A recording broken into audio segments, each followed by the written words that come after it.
Good morning all of you. मैं अवनीश कुमार सिंह आज फिर से आपको कक्षा 11 का आरोह भाग 1 का जामुन का पेड़ कहानी लेकर के उपस्थित हुआ हूँ। इसकी व्याख्या हम आज करेंगे।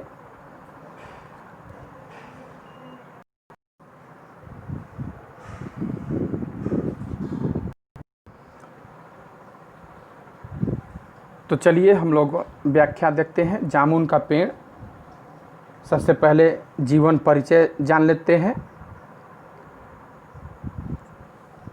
कृष्णचंद्र इसके लेखक, जिनका जन्म पंजाब के गुजराकला जिला के वजीराबाद गांव में सन 1914 ईस्वी में हुआ। इनकी प्रारंभिक शिक्षा जम्मू एवं कश्मीर के पुंछ क्षेत्र में हुई। 1930 ईस्वी में वे उच्च शिक्षा के लिए लाहौर गए तथा फार्मेन क्रिश्चियन कॉलेज में प्रवेश लिया। आज़ादी से पहले की बात है, वहाँ कहाँ जहाँ चाहे वहाँ कोई जा सकता था। हिंदुस्तान पाकिस्तान में कोई ऐसी सीमा बंधन नहीं था। 1934 ईस्वी में उन्होंने पंजाब विश्वविद्यालय से अंग्रेजी में MA किया। इसके बाद ये फिल्म जगत से जुड़ गए और अंत तक मुंबई में ही रहे। यानी कथा पटकथा लेखन लिखना इनका शौक बन गया। इन्हें साहित्य अकादमी द्वारा पुरस्कृत किया गया। इनका निधन 1977 ईस्वी में हुआ था। इनकी जो प्रमुख रचनाएं हैं, एक गिरजा, एक खंदक, यूकेलिप्टिस की डाली, शिकस्त, जर गांव की रानी, सड़क वापस जाती है, आसमान रोशन है, एक गधे की आत्मकथा, अन्नदाता, हम वहसी हैं, जब खेत जागे, 52 पत्ते, एक वायलिन, समंदर के किनारे, कागज की नाव, मेरी यादों के किनारे। कहानी कम है, उपन्यास ज़्यादा, क्योंकि फिल्म दुनिया में कथा पटकथा लेखन में गए तो वहाँ पे उपन्यास के तौर पे ही बनती है और उसी से फिल्म बनता है। कहा जाता है कि प्रेमचंद के बाद जिन साहित्यकारों ने कहानी विधा को नई ऊंचाइयों तक पहुंचाया, उनमें कृष्णचंद्र का नाम महत्वपूर्ण है। इनकी प्रगतिशील लेखक संघ से गहरा संबंध था। इस विचारधारा का असर इनके साहित्य पर भी मिलता। प्रगतिशील का मतलब, प्रगतिशीलवादी जो लेखक और कवि हुआ करते थे, वो पूंजीपति वर्ग का विरोध, शोषण का विरोध करने की क्षमता उनमें होती थी और उसका अपने लेखन के माध्यम से भी विरोध करते थे। इस विचारधारा का असर इनके साहित्य पर मिलता है। ये उन लेखकों में है जिन्होंने लेखन को ही रोजी रोटी का सहारा बनाया। शौकिया तौर पे ही नहीं, उसको अपना जीविकोपार्जन का सहारा बनाया। इसलिए मुंबई में फिल्म कथा पटकथा लेखन में चले गए। इन्होंने उपन्यास, नाटक, रिपोर्टाज और लेख भी बहुत से लिखे हैं, लेकिन उनकी पहचान कहानीकार के रूप में अधिक हुई। महालक्ष्मी का पुल, आईने के सामने आदि उनकी मशहूर कहानियां हैं। उनकी लोकप्रियता इस कारण भी है कि वे काव्यात्मक रोमानियत और शैली की विविधता के कारण अलग मुकाम बनाते हैं। उर्दू कथा साहित्य में अनूठी रचनाशीलता के लिए बहुचर्चित रहे हैं। ये प्रगतिशील और यथार्थवादी नजरिए से लिखे जाने वाले साहित्य के पक्षधर थे। जो सत्यता पर लिखा जाए, समाज देश की प्रगति के लिए लिखा जाए, उसका सपोर्ट करते थे। उपन्यास, नाटक, रिपोर्टाज और लेख भी बहुत से लिखे। प्रस्तुत पाठ जो है जामुन का पेड़, यह एक हास्य व्यंग कथा है। हास्य व्यंग के लिए चीज़ों को अनुपात से ज़्यादा फैला फुला कर दिखलाने की परिपाटी पुरानी है और यह कहानी भी उसका अनुपालन करती है। भाई हम हंसाएं कब? जब चीज़ों को बहुत बढ़ा चढ़ा कर या घटा करके बताया जाए, है, तब हम हंसा सकते हैं, अन्यथा हम हंसा नहीं पाएंगे लोगों को।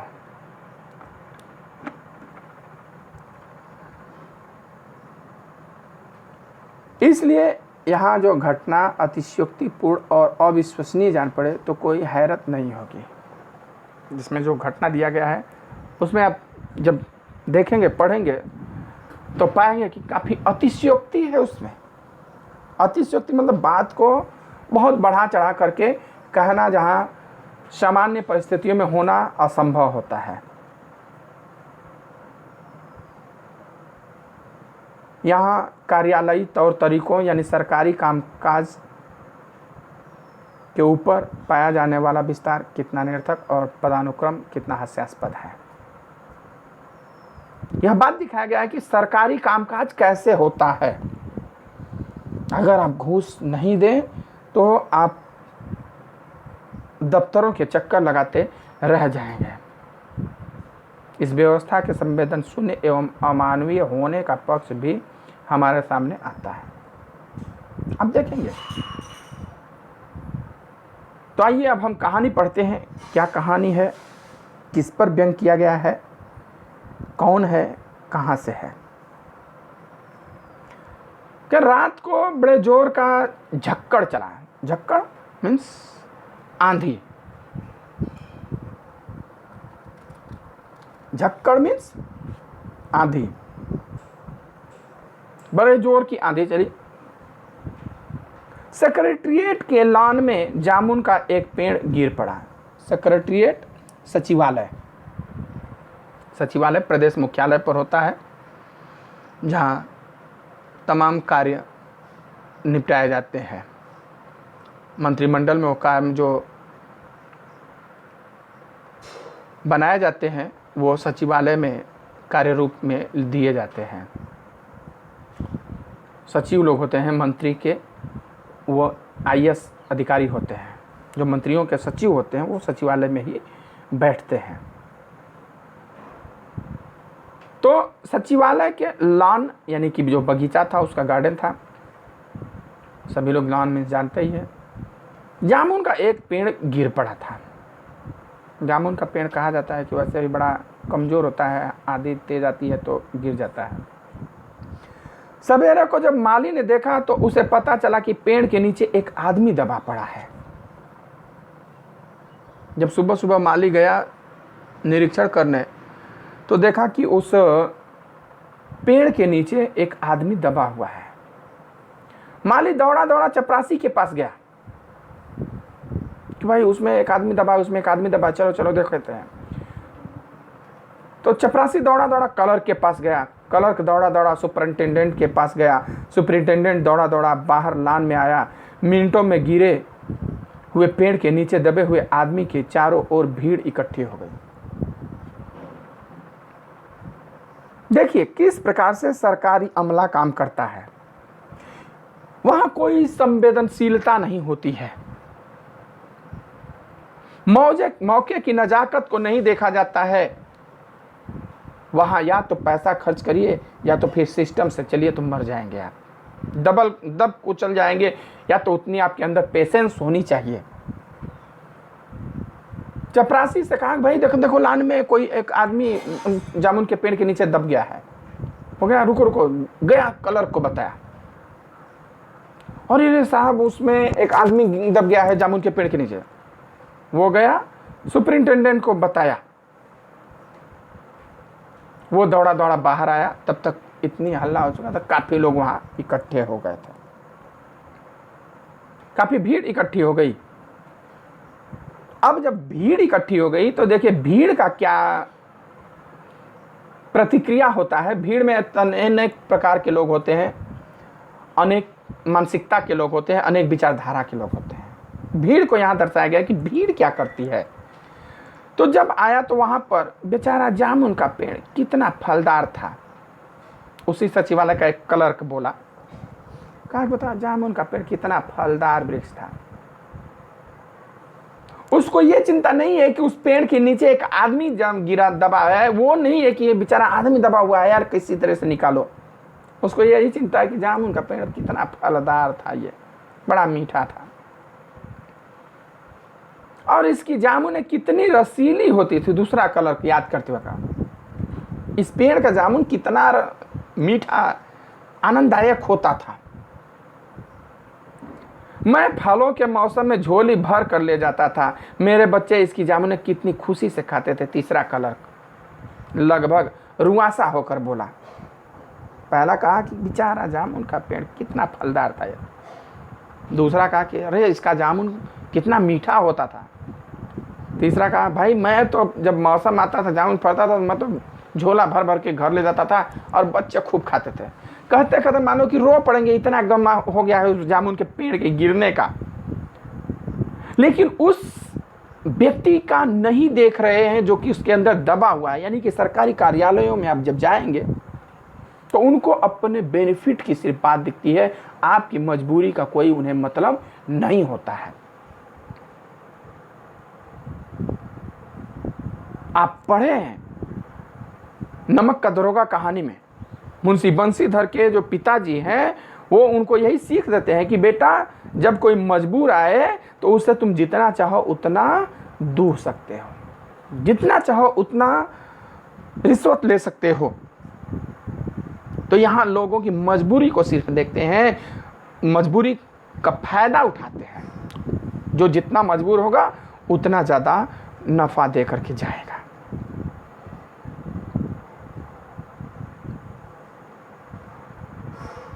मगर वह आदमी, माली ने दबे हुए आदमी की तरफ इशारा किया। माली जो बेचारा था, एक भला मानुस था, वो बचाने का प्रयास कर रहा था। उसने कहा कि ठीक है, ये तो बात सही है कि ये जामुन का पेड़ फलदार था, मीठा था, आप ले जाते थे, लेकिन वो बेचारा आदमी जो उसमें दबा पड़ा है, हाँ यह आदमी, सुप्रिटेंडेंट सोच में पड़ गया, अरे हाँ यार ये तो आदमी दबा है। अब जो अधिकारी था वो अब सोच में पड़ गया, पता नहीं जिंदा है कि मर गया। एक चपरासी ने पूछा, तब तक दूसरा चपरासी वहाँ खड़ा था, पता नहीं बेचारा जिंदा है भी कि मर गया। मर गया होगा कि इतना भारी पेड़ जिसकी पीठ पर गिरे वह बच कैसे सकता है। दूसरा चपरासी बोला, क्या कि मर न गया होगा कि इतना भारी पेड़ जिसके पीठ पर गिरेगा वो बचेगा। नहीं मैं जिंदा हूँ, दबे हुए आदमी ने बड़ी कठिनता से कराते हुए कहा कि नहीं भाई मैं जिंदा हूँ, मुझे निकालो बाहर। अगर आप सरकारी कार्यालय में चले जाएंगे तो यही होगा, तब तक आपका दोहन होगा जब तक कि आप एकदम शून्य न हो जाए। तो सब लोग सोचते हैं अब खत्म हो गया, यहाँ आकर के तो खत्म हो गया। तो कहा नहीं भाई मैं अभी जिंदा हूँ, मुझे निकालो यहाँ से। सरकारी काम वही होता है। मैं एक फिल्म देख रहा था टीवी पे, फिल्म का नाम था चले मुसड्डी ऑफिस ऑफिस। फिल्म का नाम ही था चले मुसड्डी ऑफिस ऑफिस।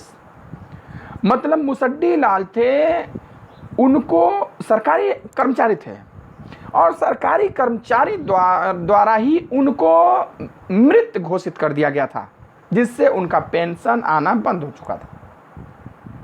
अब वो अपने आप को जीवित साबित करने का प्रमाण लेकर के ऑफिस ऑफिस घूमते रहे, कोर्ट केस करते रहे कि मैं जिंदा हूं। कोई मानने के लिए तैयार नहीं हुआ। तो अंत में उन्होंने जज साहब को एक थप्पड़ मारा तो उनके ऊपर एफआईआर दर्ज हुआ। कौन सा एफआईआर दर्ज हुआ कि मुसड्डी लाल ने जज साहब को थप्पड़ मारा। जब मुसड्डी लाल ने थप्पड़ मारा तो उन्होंने कहा भाई मुसड्डी लाल तो मर चुका है, मुसड्डी लाल कहाँ है।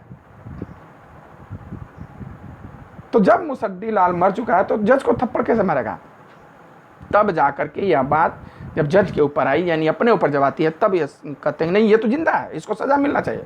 तो जब जिंदा हूं तो मेरा पेंशन बहाल करो भाई। मतलब कि देखिए अपना काम करवाने के लिए भी लोग कितनी मुसीबतों का सामना करते हैं। ये सरकारी, वह दबा हुआ आदमी कहता कि नहीं भाई मैं अभी जिंदा हूं, जिंदा है? एक क्लर्क ने ताज्जुब से कहा। बड़ा आश्चर्य करते हुए एक क्लर्क बोला कि अभी जिंदा है। वाह भाई, पेड़ को हटाकर इसे जल्दी से निकाल लेना चाहिए, माली ने सुझाव दिया। माली जो एक भला मानुस था, उस मतलब विभाग में ईमानदार लोग भी होते हैं, मैंने कहा भाई जल्दी करो, पेड़ को हटा करके इसको निकाल देना चाहिए हम लोगों को। मुश्किल मालूम होता है, एक सुस्त कामचोर और मोटा चपरासी बोला। कुछ लोग ऑफिस में पड़े रहते हैं, कई कितने वैरायटी के लोग ऑफिसों में होते हैं, ये यहाँ पे उसका वर्णन हुआ है। अरे छोड़ो यार, क्या जाना है, वो मर जाएगा उसी में, मुश्किल है इसको हटा पाना, बचा पाना। पेड़ का तना बहुत भारी और वजनी है। तो माली बोला क्या मुश्किल है भाई, अगर सुप्रिंटेंडेंट साहब हुक्म दे तो अभी 15-20 माली चपरासी और क्लर्क लगाकर पेड़ के नीचे दबे हुए आदमी को निकाला जा सकता है। माली ने कहा कि अगर सुप्रिंटेंडेंट साहब आदेश करें तो अभी जहाँ इतने लोग हैं, 10-15 लोग हैं, सब लोग मिल करके उसको निकाल सकते हैं। माली ठीक कहता है। बहुत से क्लर्क एक साथ बोल पड़े, लगाओ जोर, हम तैयार हैं। अब थोड़ी सी इंसानियत जगा, मानवता जगा, उन्होंने कहा भाई ठीक कह रहा है, चलो चलो जोर लगाते हैं, हम लोग तैयार हैं, इसको निकाल दिया जाए। एक साथ बहुत से लोग पेड़ उठाने को तैयार हो गए। अब वहां जन भावना जाग पड़ी, चलो उठाते हैं। तब तक सुप्रिंटेंडेंट बोला ठहरो, मैं अंडर सेक्रेटरी से पूछ लूं। वो अपने अधिकारी के पास गया, कहा भाई रुको, मैं अंडर सेक्रेटरी से पूछ कर कहता हूँ। जो सचिव के नीचे के सचिव होते हैं, उप सचिव, कहा कि मैं उनसे पूछ करके आता हूँ, उप सचिव से। सुप्रिंटेंडेंट अंडर सेक्रेटरी के पास गया, अंडर सेक्रेटरी डिप्टी सेक्रेटरी के पास गया, अब वो उप सचिव के पास गया, जो उप सचिव अब है। डिप्टी सेक्रेटरी ज्वाइंट सेक्रेटरी के पास गया, ज्वाइंट सेक्रेटरी चीफ सेक्रेटरी के पास गया, मुख्य सचिव के पास, मतलब स्टेप बाय स्टेप आप बढ़ेंगे। चीफ सेक्रेटरी मिनिस्टर के पास गया, मिनिस्टर ने चीफ सेक्रेटरी से कुछ कहा, चीफ सेक्रेटरी ने ज्वाइंट सेक्रेटरी से कहा, ज्वाइंट सेक्रेटरी ने डिप्टी सेक्रेटरी से, डिप्टी सेक्रेटरी अंडर सेक्रेटरी से, और फाइल चलती रही। इसी में आधा दिन बीत गया। यानी जिस क्रम में जाएंगे उसी क्रम में वापस आएंगे भी। सुप्रिंटेंडेंट गया किसका? अंडर सेक्रेटरी के पास, जो सेक्रेटरी के अधीन काम करते हैं। वो गया कहाँ? कहा रुको भाई, अब तो ये मैं डिप्टी सेक्रेटरी से पूछ कहता हूँ। डिप्टी सेक्रेटरी के पास, उप सचिव के पास गया। वो ज्वाइंट सेक्रेटरी के पास गया, यहाँ 2 लोग होते हैं। वो चीफ सेक्रेटरी के पास गया, मुख्य जो सचिव होता है, एकदम पीए जिसको कहते हैं मंत्रियों का, वो उसके पास गया। वो दौड़ा दौड़ा मंत्री जी के पास गया, जो उस विभाग का मंत्री था। मंत्री जी ने कुछ कहा उससे, तो वो आया डिप्टी सेक्रेटरी, ज्वाइंट सेक्रेटरी के पास, फिर डिप्टी सेक्रेटरी के पास, वही अंडर सेक्रेटरी सुप्रिंटेंडेंट के पास आया। और इस तरह आधा दिन बीत गया। रात का ही गिरा हुआ आधा दिन बीत गया कागजी कार्रवाई में। कागजी कार्रवाई करने में ही आधा दिन बीत गया। दोपहर के खाने पर दबे हुए आदमी के चारों ओर बहुत भीड़ हो गई। लोग तरह तरह की बातें कर रहे थे। कुछ मनचले क्लर्कों ने समस्या को खुद ही सुलझाना चाहा, जो युवा जोश वाले होते हैं। कहते हैं अरे यार छोड़ो ये सब सरकारी काम का, चलो हम लोग हटा देते हैं। वे हुकूमत के फैसले का इंतजार किए बिना पेड़ को अपने आप हटा देने का निश्चय कर रहे थे कि इतने में सुप्रिंटेंडेंट फाइल लिए भागा आया है। जो युवा जोश वाले थे वहाँ पे, वो सरकारी आदेश को नहीं मानने वाले थे, इंतजार करने वाले हैं। खैर चलो चलो हटाते हैं इसको। तब तक वो सेक्रेटरी भागा वहाँ अंडर सुप्रिंटेंडेंट आया फाइल लेकर के।